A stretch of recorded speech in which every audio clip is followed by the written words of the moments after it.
was team lead.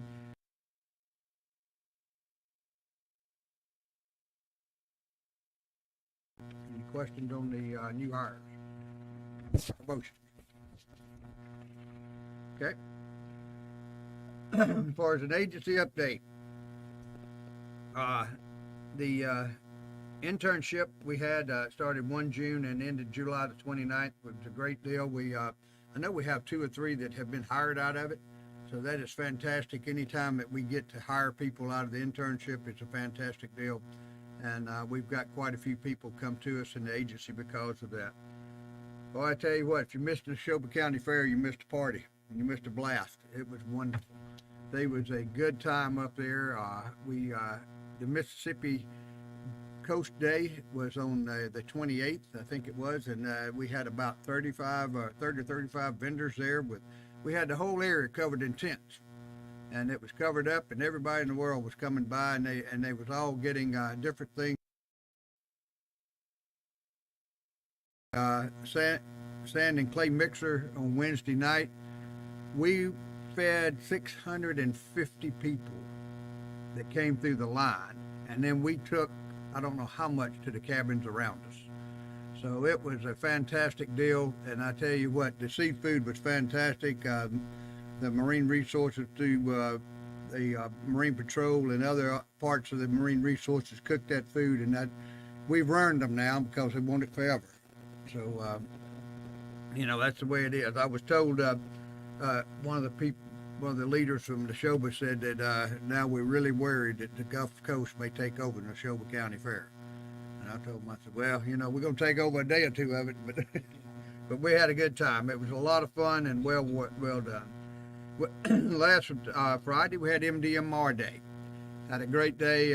We just took the whole day, and we had a great time, and got a lot of things as far as people in the agency getting to know each other and basically working with each other. And we did some team building. We had Judge Tommy Webb out of Kansas came and spoke to us, and it was a fantastic day, and we really enjoyed that and had a great time, and I appreciate all the people who helped us do that. We got the Gulf of Mexico Fishery Management Council the 22nd through the 25th in Corpus Christi. So myself and Rick will be there, and we'll be trying to keep our head above water, with Noah and the rest of the group. But so far we're doing pretty good, and we'll see where we're at, but we'll be in Corpus. If you have a idea that you'd like to give some blood, well, we're going to do it here on the 29th. At 9 a.m. And I think it's right here. Is Christy in here? Is it here, Christy? Yeah. And 9 a.m. to 2 p.m. It's basically being hosted by DMR, but anybody that would like to come can come and give blood, and it's always a great thing to help out the community with that. Let's see. Paperwork. I got something else here. All right. George, come up here. Let's come up to the podium there. George Ramseur was, one of you don't know him, he's a coastal resource management specialist, and he came to work with us in 2006 and to 2014 he was in that position, and now he's the director of Office of Coastal Restoration and Resilience from there to 21. George built the largest island we've rebuilt around here, and if you haven't seen Round Island, you need to go look at it. He 3.3 million cubic yards of dredged material, and came out of Pascagoula navigation channels and all, and George was instrumental behind that, and he has worked hard with us. He specializes in hydromagnetic model-based ecosystem planning and restoration, and I can tell you he's worked with us with Louisiana a lot. He's helped us to do the things in Louisiana to be able to get with CPRA and do and be able to keep a good relationship. I can't say enough for George. I tell you, he's been a great person with us. But George is retiring at the end of this month and going to work with another company. But I can't blame him. I enjoyed having him. But I just wanted to tell you, George, we appreciate you and thank you so much. And we appreciate you being with us. All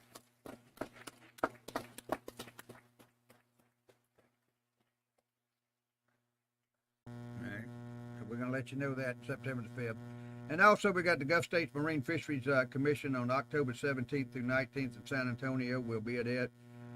We have the Gulf of Mexico Alliance meeting on October 20th in Gulf Shores. And back to the Gulf Coast, Gulf of Mexico Fishery Management Council meeting October 24th through 27th to be here. And it's at the, I think it's at the Boyer Lodge. And so we were able to bring the Gulf Coast here. So maybe y'all can come listen to some of the meetings and be there for that. We had an auction. Had an auction at Lyman. And I tell you what, I didn't know how much equipment we had. We had some stuff up there. And it was everything from fish tanks to all the way down to a battery or two or something. I don't know what was sold. But Patrick, if you got a little update on that? Well, I can give an update on it really quick. We closed the bids on August the 9th. We tallied everything up yesterday, and beginning today, the winners of those auction items will be updated. And like Director Spraggan said, we had trolling motors, we had engines, we had props, we had all kinds of equipment, boat trailers. And what is huge for the agency is that we've been able to put that stuff in auction, and we took a little bit different approach by things that would have been scrap in the past. You know, they say one man's trash is another man's treasure. And in this opportunity, we've proven that. There's people who wanted some aluminum boat trailers, who wanted some engines, and I believe that, you know, I'm round it up somewhere in the neighborhood of $140,000 that'll be coming back to the agency out of that equipment that's being sold. Appreciate it. And while you're up there, why don't you give us an update on derelict vessels? Say that one more time. The derelict vessels. The derelict vessel program. I tell you, we've been working extremely hard on the derelict vessel program. With our legal staff, with Miss Sandy, with Stephen, Roy Lipscomb, Jack Ewing, and Russell have been working really hard on identifying the vessels. And really good news, it's absolutely amazing that beginning July the 1st, when you start contacting people and telling them that they may be penalized for not removing a vessel, they've started moving some of them, and quite a few. I would say somewhere in the neighborhood of 50% of the vessels that we've had on a list for a couple of years, they're gone. And so we're extremely thankful for that. We're continually working on the other vessels that are out there, and going to be very, very soon, in fact, today, having a meeting to finalize, hopefully, the scope of work on what it'll look like on putting out for bid for vendors to go out there and start removing the ones that people have not moved for. So that process is happening. And if y'all hear of any other derelict vessels that are out there, if you go on the website, dmr.ms.gov, and you go to programs, under programs, you can see derelict vessels right there.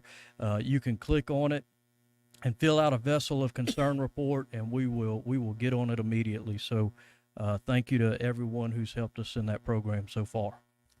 Yeah, and it's worked very well, and I think the legislators for passing that, and the governor for passing that bill for us, because without it, we didn't have the grounds to do the things that we're able to do now. And before, it had to be either spilling some type of liquid, or it had to be impeding the waterway for us to be able to ask to remove it. And now we can remove anything that's derelict, so or abandoned. Appreciate it, Patrick. All right, we had a thing called SEC Squared that was passed by the legislature this last year, and the state, and it basically realigned everyone, and it realigned everyone in all the state of all the agencies, and it was questionable how good it was going to be at one time, and but I think it's turned out to be pretty good. We were able to give quite a few raises this year, and so we were able to help and raise some people's salaries and get them back to where get them close to where they should be. They're not there yet. There's a thing called market, and that's what we're shooting for. And so we're going to try to keep on moving this forward until we get our personnel up to market value, which that's what they should get paid. And it's really worked out great, and we appreciate it. One of the big things it's done, it's brought our law enforcement up to where now we're competitive with Harrison County and Biloxi and Gulfport and others, and so we can compete now. And so we can start a law enforcement officer out at about the same as they're paying, and that's great. And so that helps us a whole lot, and it helps us to keep our law enforcement officers in there. We appreciate it. You have a thing called charter boat license recreational permits. Rick, come on up for a second. You know, me and you have been working on this, and this is something that's going to come up to Gulf Council, and we need to look at it and decide what we need to do. basically, Rick, I'll let you give a little synopsis of it since you know it better than I do.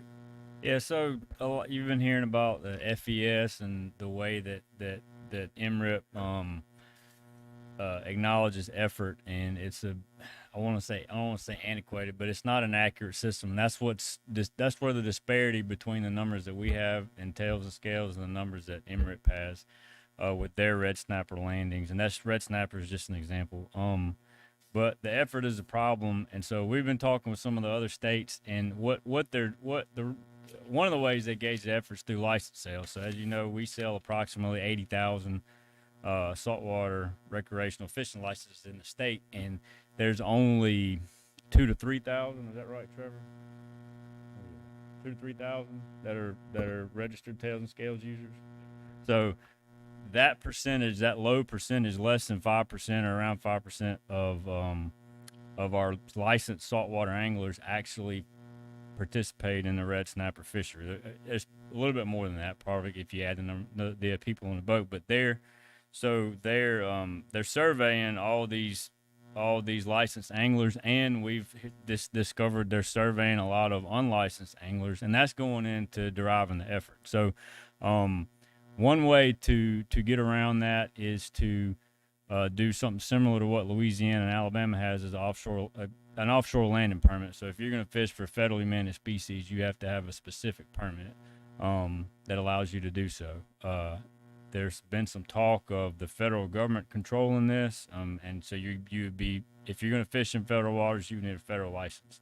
The states don't really agree with that. We believe that we can manage that a lot better than the feds can, and so we're going to talk about potentially developing some sort of endorsement or permit to where if you're going to fish out of your state in federal waters, that you purchase that, and that way the effort can be honed in to just those people fishing federal waters. Because what they're doing is they're taking anybody that's fishing for any species, that's effort, and it's accounted for in for instance red snapper. So that's one reason why our numbers are so inflated with MRIP surveys compared to the tails and scales. So we're going to start looking into that. We've talked to some other states; they're on board. Like I said, Louisiana and Alabama pretty much have it already. But if we could get all the states on board, it would be a step in the right direction.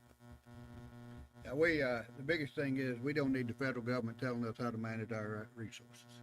And that's exactly what they're trying to do. They're trying to do this, and they're trying to come into more of the management of our resources. We know how to manage it. We can manage it as good or better than anybody else, and we need to be able to do that. I think we got enough push. I've talked to other states, and I hope that we can be able to keep that away and keep it under to where we just keep it status quo and let us do our own. That's right. And just to mention, we're not talking about a license. We're not talking about a whole lot of additional cost. I don't know what it would be. It would be a permit or endorsement? That way the agency could control it. It wouldn't have to go to the legislature. It wouldn't be any major expense to the angler. However, we believe if there was a federal license, it would be probably a substantive cost because they would have to fund the management of those licenses and whatnot. Trevor, have anything else to add to that? Trevor's our SSC guy, so we got to keep up with him pretty hard. So, see essentially how these estimates are calculated and why this is a better approach than what's being done now. Right now, they're using an address frame and the license frame to send out mail outs. Anybody who has a recreational license, y'all might have gotten these in the past. Essentially, it asks how many days you fished off the boat, how many days you fished off the shore. And once those responses come back, they're partitioned out based on whether they match into the license data frame or not. And for our state, we have unmatching, which attributes them to an unlicensed category. And the unlicensed group is a lot larger than the licensed group. And so that inflates our harvest estimates. And then the other thing is that effort is then partitioned into where you fish. So I think, Ronnie, you probably had a lot of MRIP folks come up to you from our group that give surveys and everything else like that. They ask you where you fished, and you state, within 3 miles, outside of 3 miles. That the responses our staff gather on those surveys is how some of that effort is partitioned out.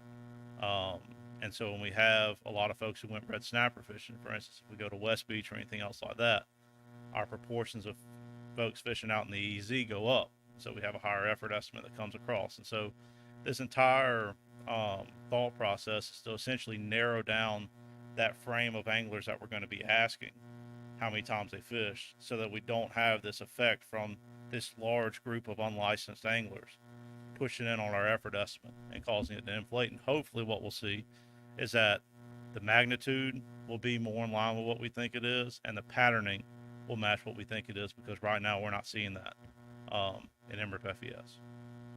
So basically, in a nutshell, if we sell 80,000 recreational license, they're accounting for each one of those people catching offshore species or red snapper. If we had this permit, then you can narrow it down just to the people that have that permit, right?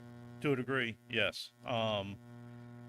Essentially what it'll allow us to do is send out specifically targeted surveys to those individuals to ask them how many times they fish. And so the frame, right, the overall universe will be smaller, because you'll have the folks who are actually refish fishing.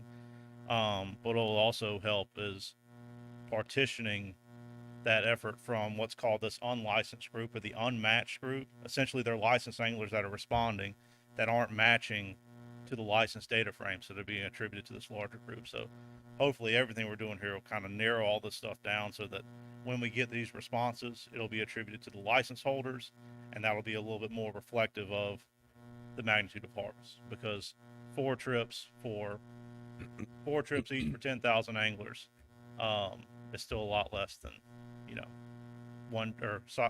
it's a lot less than one trip for 380,000 unlicensed anglers on the coast. And that's kind of where we're at right now, is figuring that one out. While you're standing there, why don't you talk about snapper? All right. So we reopened snapper season on Friday. There's a lot of storms in the area on Friday, so we had limited amount of participation. Picked back up on Saturday and Sunday, and we harvested around 5,000 pounds. A little bit lower effort than what we'd expect, but we have kind of seen lower effort throughout this year because of gas prices and everything else. So we'll just see kind of how it all plays out. I think right now we're sitting at around 60% of the ACL being harvested. So we got a little bit of a ways to go, and we'll see what Labor Day and all that brings as far as pressure. If these gas prices go down, I think we'll have a lot more folks starting to get out on the water. Trevor, I've got a question for you and Joe as well, I guess. So I got a phone call, a text message last night, phone call this morning, and the question posed to me was, why do we not do a projected closure date for the end of the season like we do the first part of the season? And where he was going with that is, it's a charter boat captain. He's looking at, he's got clients saying, hey, can we red snapper fish in middle of October? Is it still going to be open? And he doesn't have anything to give them. I got you. So yeah, I mean, the tough part of projecting out a closure date is that we might not be able to foresee the effort shifts that occur over time. For instance, if you would ask me this question in 2019, we'd have said, well, that's probably something we can look into and try to project out a closure date. But then 2020 happened and our effort skyrocketed. So if we would establish a closure date, it would have closed half of the time. And then we have what's happening this year compared to 2021. So the 2021 season kind of extended out a little bit longer. And, at the beginning of the year, we never could have predicted that. We wouldn't have seen it coming.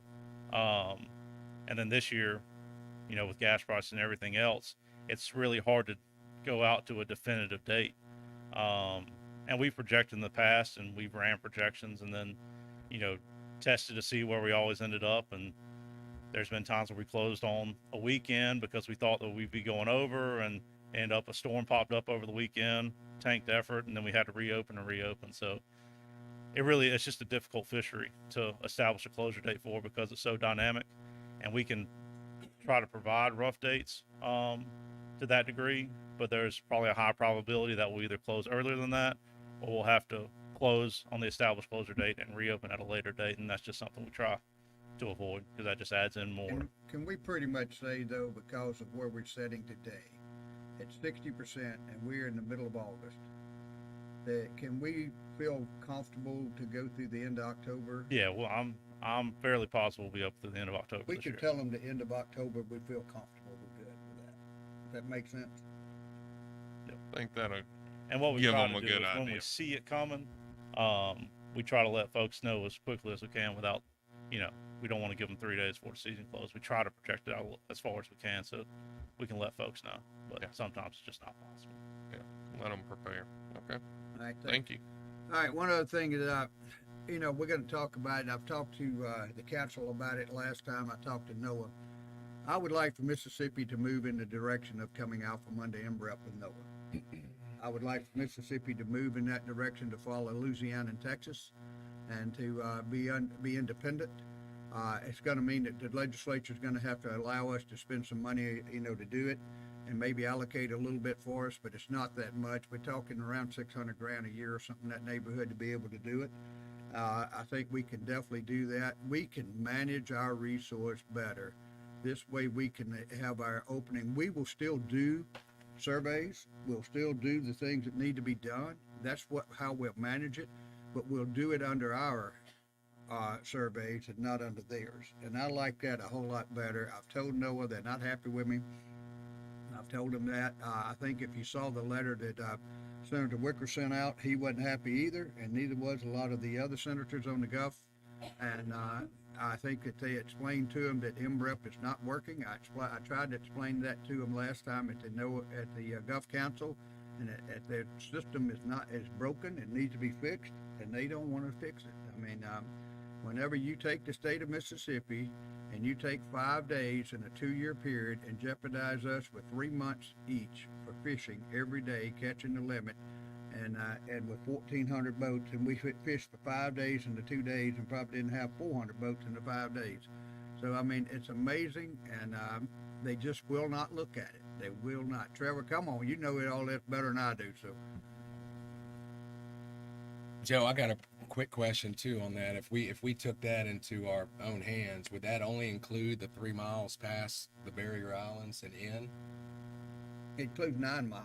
9 miles? And then plus we would also do the Gulf, the reef fishing. If we landed in a port in Mississippi, private or public, regardless, and could we go past that 9 miles and still, if we were doing our own? It would not. So doing this would not allow for us to oversee or supersede any federal rules or regulations that were out there. But what it would do is that we would still calculate for the harvest estimates for each area that's being fished beyond 9 miles, within 9 miles, everything else like that. And I will say, to the director's point, we've been working within the transition group, which is the group that was assigned by the council to work through some of this stuff. We've provided comments multiple times. We've given presentations, and we're still working with them week by week to try to figure out exactly what's going on within Mississippi. There's a research plan coming up to look at some of these things, and we're going to be doing some research with tails and scales too to try to make it as even better than it is now. But I will state, as a state, we've been in constant contact with them for the last couple months since this transition group has started. We've provided our hypotheses of what we think are happening, and try to throw out ways to fix these things. And some of them are within the license data frame, and that's what we're working on now, and getting that in a timely manner and transferring it over. Some of it is figuring out low use surveys, like, Ron, you're probably familiar with the area, but if I send a surveyor out to Gulfport Lake in the middle of the winter, they might get some surveys, they might not. And there's a lot of sites that are like that, where I can send someone out for 6 hours and they get 2 surveys, and it might not contribute as a whole, and it might lead us into this small sample size scenario that we're running into. So we're throwing everything we can out there, and trying to work with them the best we can to improve it. And it's leading down the road of what the director just said is, at some point we're going to have to decide what's best for our state and what's best for our anglers as far as continuing to provide them access. And that's kind of where we're at right now. That was something I couldn't wrap my head around. Last time we talked about all this was the sampling sites and when they were there. A lot of those seemed like they aligned in times when people just weren't going to be fishing out of those areas. Yeah, and that's kind of what we've talked about a fair amount with them, and it's actually gaining traction on the East Coast as well. They're asking the same questions, and some of that comes down to the design of making sure you have coverage across not only high use sites but the low sites, because you don't want something to be happen you don't want something to be happening at a low use site that's completely different from what the fisheries observing anywhere else. And our argument has been, for sites like Gulfport Lake and up in the rivers and everything else, most of those folks are one dimensional. They're doing one thing. And we're pretty confident to say that the patterns we're observing at one probably cover the rest of them as well. And we can take some of those surveys and partition them to the medium use and high use sites so we can increase the number of surveys, not have the sample size problem that we're having. So we're exploring every avenue we can as a state. And, it's leading us into some tough decisions at the moment. Trevor's Good doing a work. great job with us on the SSC and fighting for us, but they're still holding hard, and Trevor will tell you they're still holding hard, and they're saying that they're going to cut 2/3 of the state of Mississippi's allocation if they get their way with it. And there is no way that science, and there's no way you can take best available science and say that it fits. If we could, we would be okay. If it was true, we'd be all right. I don't think there's a single soul in this Department of Marine Resources that would not support something if we thought we was overfishing it. But we're not, and that 150,000 pounds is about right for Mississippi. It works good. We've seen that. I mean, plus or minus a little bit wouldn't hurt, okay? Either way, but we don't need to get very much off of that. And if and we've tried to get them. I mean, just to throw those 2 months out to 2 years would have brought us back almost in line to what they were looking at. And that's just, but they just can't understand that they're going to take their data and they're going to use their data. And Trevor knows it a lot better than I do, but it is not correct, and there's just no way it works. Yep. And the argument we're having is exactly that, trying to at least throw out some of the low use waves that are causing some of these large effects, and then looking into all the waves to see when we're seeing, what's causing the spikes that we're seeing. And right now it's that partitioning of effort across the board and where that effort is coming from. And we're sitting here at 60% right now. Alabama's about what, 40%, 35, 40%. And it's all because a lot of it is due to the pure fact of cost of fuel and everything else and what it is. And it's not just so much the cost of fuel, it's the cost of people coming down to go to the beaches anymore because they can't afford to pay $2,500 for 4 days on the beach and go fishing too. So, a lot of that is costing, a lot of things have gone crazy. And so we'll see what happens there. Louisiana's kind of holding their own, going up. I don't know about Texas, never hear from them. And I don't know about Florida because you don't hear from them. And Louisiana did raise their bag limit, which yeah, they raised it to 3. that did push a lot. But they did that last year. Yep. And so they felt they had to do that to keep their quota where they was at. But okay, it's going good. I mean, common sense, we understand. Yep. But when you start trying to skew it one way or the other, and it's so far skewed, as I told them the other day, in statistics, when I don't know, it's been a long time since I've been in college, but Trevor, you've been there since I have, and I think it's still the same, though. The variable on just about anything's 4%. As in statistics, if you look at it, the variable around 4%. Well, we're inside 4%. We're at 3.55%. And how do they even worry about the inside the variable? And to try to tell us that that's going to right the ship to take out the smallest thing is not going to do it. Righting the ship, taking out the smallest is not going to do it. If they're going to right the ship, take out Florida, take out Alabama, part of that. I mean, I'm not against them, but it just, if you're going to right the ship, take it out from where it's at, right? If you're saying we overfished when they got 2 million pounds and we got 155,000, come on. Yep. All right. Yeah, a lot of this stems from what y'all can view as standardized treatment or equal treatment across the board. And the thing we kind of pointed out is even if you had the most standardized and rigorous program across the board with all these statistics like MRIP does, it's a huge program. It covers us, East Coast, Hawaii, across the board. But just because it's a standardized, implemented federal program does not mean it lacks biases. And where we see those biases occur is in smaller states. So that's our kind of what we're dealing with right now. Thank you, Trevor. I hate to take up so much of your time today, but I felt y'all need to know these things. Because these are things that are coming up at the Gulf Council, and y'all need to know what's happening with that also. All right, that pretty much completes the agency update. USDA processes grants. Tracy, real quick.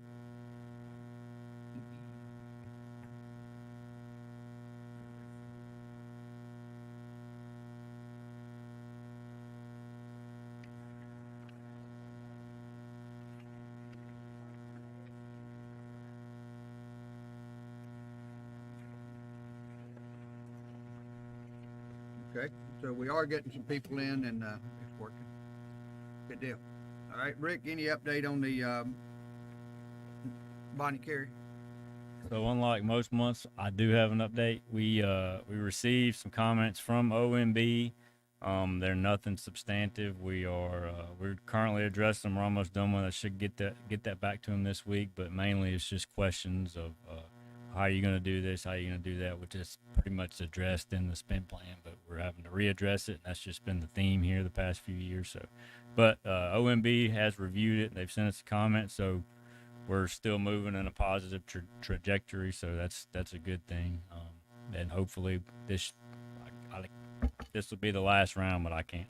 So promise. it is at OMB.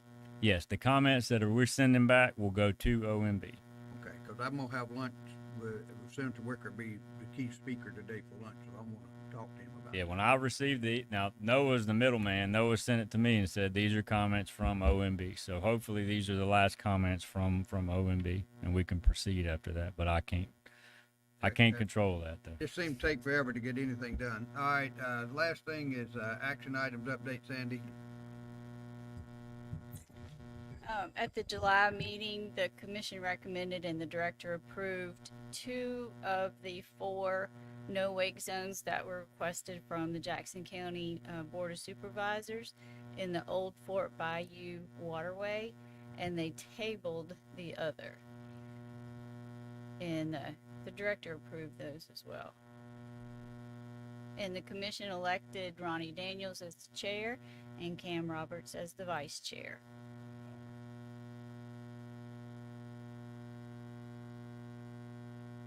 And that's it. Okay, any questions, anyone? Sir, that's our update from the agency. Thank you, Director. Do any of our commissioners have anything to report today? I got a quick one, Ronnie. All right.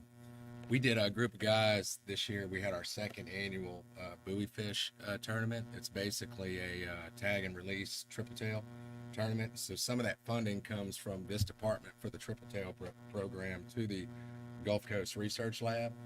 And so I just wanted to say, those funds were put to good use 2 weekends ago. We tagged almost 30 triple tail in one day. So it's a great tournament, and just wanted everybody to know that money's going to good use. So. Man, that's great. The tagging reports that come back on those are so interesting. And one of the things that I learned whenever I was doing it is how fast they grow. Those fish grow at an unbelievable rate. All right. Chief, Office Marine Patrol. Oh, Chief's not here today. Deputy Chief.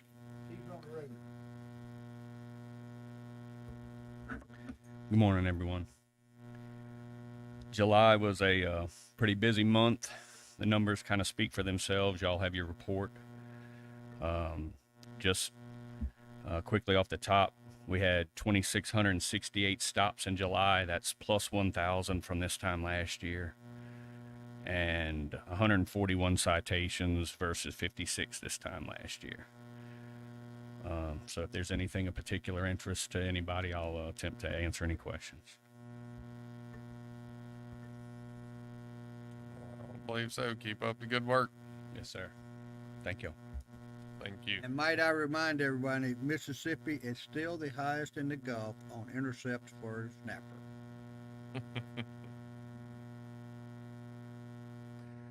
All right, Coastal Resources Management, Greg.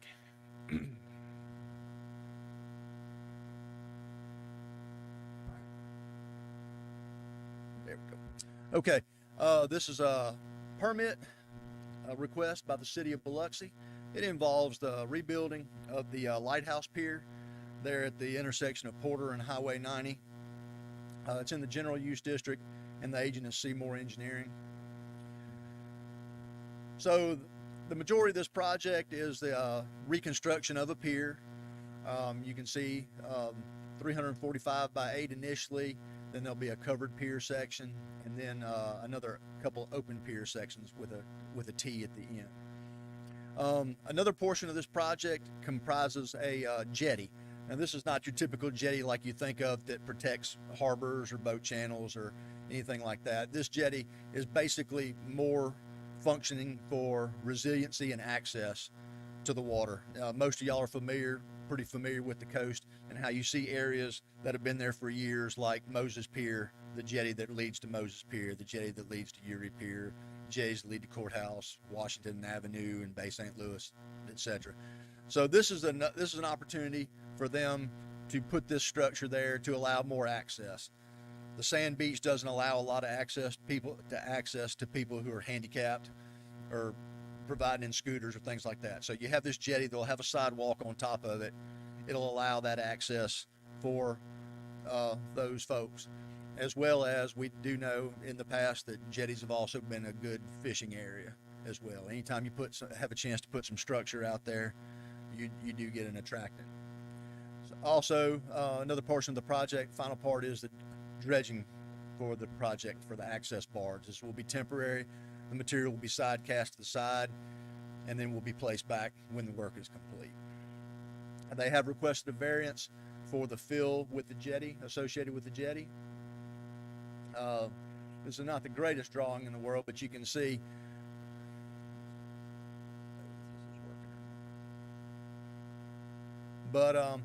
anyway, the jetty will be approximately 120 feet over the sand beach and then another 240 feet out into the open water areas. Then the piers will extend from the end of the jetty. Now, one thing that we commonly get associated with jetties, especially on the front like this is, you have a buildup, because the way the currents work, you have a buildup of sand on the east end, and you have the area to the west of the jetty that gets starved with sediment. Well, in this case, Harrison County, who administers the sand beach, has written in a letter when they submitted the permit application that they are okay with this. They understand that that could be a consequence of the project. So they are on board knowing that this could occur.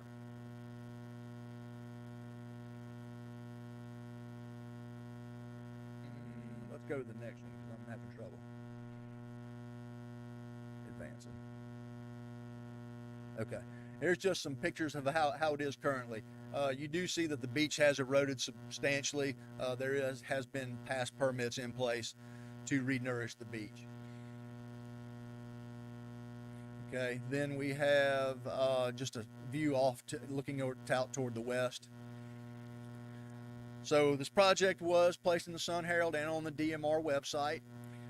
We received no comments. We also had a public hearing to justify the variance request, and we had no comments for that as well. DEQ is reviewing the project. Archives and History had no objections, nor did Wildlife, Fisheries, and Parks. And the Secretary of State has said that the area is already under an existing tidelands lease. So in this case, the staff recommends that the project serves a higher public purpose by providing more resilient structures. The jetty will provide attachment sites to provide secondary productivity and provide refuge for marine organisms. So the staff requests a motion that the commission recommend to the executive director the approval of the variance and the permit. All right. We got any questions? All right. If we don't have any questions, do we have a motion to approve the staff's recommendation? I'll make a motion. All right. All those in favor? Aye. Aye. Thank you. Thank you.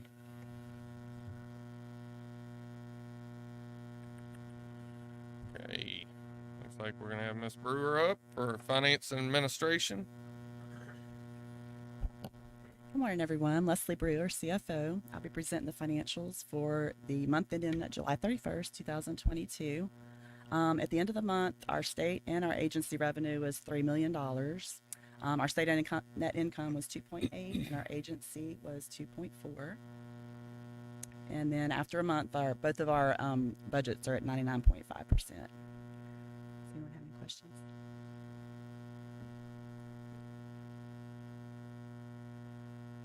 I'm glad you're in charge of all those numbers, not me. Thank you. Okay, thank you. All right, Ms. Charmaine.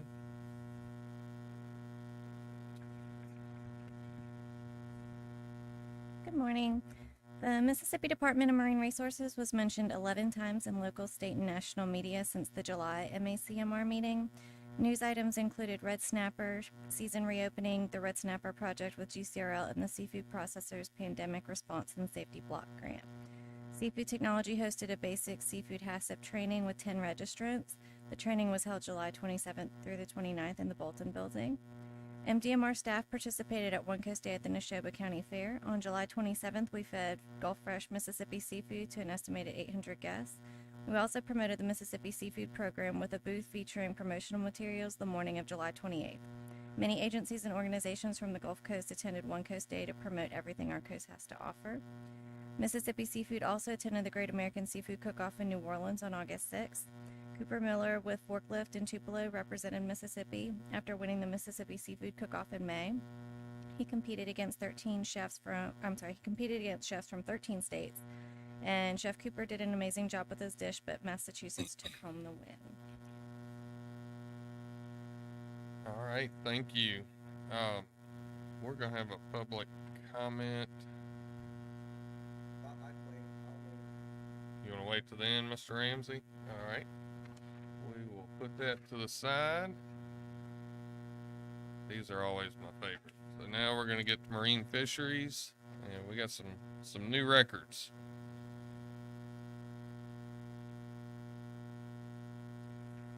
Yeah, we got a couple of youth records this month.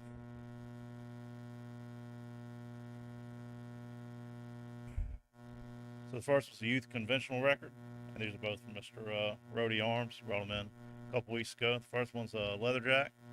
It's a new record of 2.4 ounces. There's a picture of the fish, picture of Rhodey with the fish. And he also had a youth fly record for a ladyfish, Elopsaurus. And that was 2 pounds, 7.68 ounces. And there's a picture of the fish, and there's a picture of Rhodey with the fish, and he's really learning that long arm technique really well. So we just need a motion to recommend the adoption of the new state records. That young man must have a whole wall full of pictures at his house. He's getting close. I'll be happy to make the motion. Do we have a second? All right, all those in favor? Aye. All right. Thank you. All right, do we have any other business? All right, Mr. Ramsey, now you're up.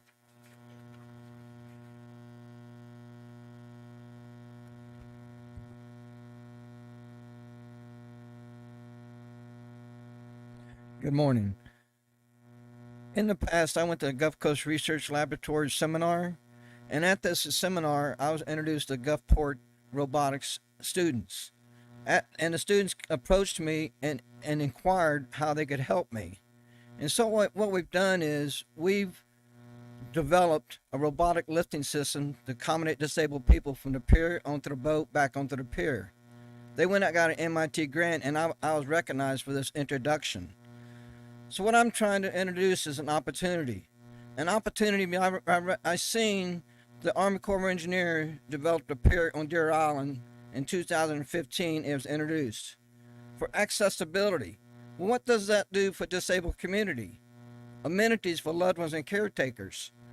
The caretakers right now, they have blown up balloon tires they utilize in the University of Southern Mississippi, and it's difficult to go through the sand. And visitor centers has one they introduced, and difficult to go through the sand.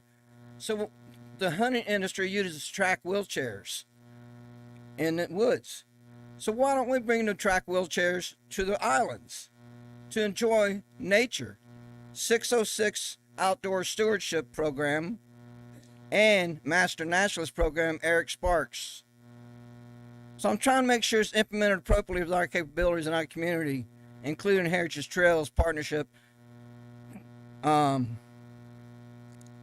It's called Mr. Ryan Vega Veterans Government Innovation System, VA Innovation. And what it includes is he has a greenhouse initiative they're doing, collaboration to initiate economic development, health purposes for our loved ones and caretakers, for our brothers and sisters in the armed forces. I'm here to help you. to represent this appropriately. And I will be representing at City Hall at 1:30 to introduce it, and with Mississippi Development Authority initiation. I'm coming forth with this appropriately, and with our bottled water company. We're a veteran bottled water company we launched out of Connells, Mississippi. He's a retired Army Ranger. We're donating houses, caskets, dormitory with the proceeds. I'm doing vending machines with the Mississippi Department of Rehabilitation Services to accommodate workforce development, economic development opportunities for these ladies and gentlemen that's not capable of doing appropriate positions. I've seen the position this young lady carried in his canteen y'all had out in the lobby, or the gentleman, I'd say, and his disabled Mr. Department of Rehabilitation Service from the blind department. And I've seen all this. I want to purchase 80 acres north of Ocean Springs, develop organic gardening, feed the homeless, horseback riding for the blind, and everything. I'm coming forth for enhancement recreation opportunities. Paraplegic fishing tournaments. I was representing this approach before the pandemic, Miss Jamie Miller. And I introduced all 3 counties before the pandemic. But now I'm coming back out of the woods because I'm focused. Because I'm on the right medication now. I'm not sporadically speaking anymore. You know? We appreciate that, Mr. Ramsey. I just want to help y'all understand this. I'm with y'all. Thank you very much for your assistance and guidance. Thank you. All right, if we don't have any other comments, do we have a motion to adjourn? I'll make a motion. I'll second that. All in favor? Aye. Aye. Everybody have a good day.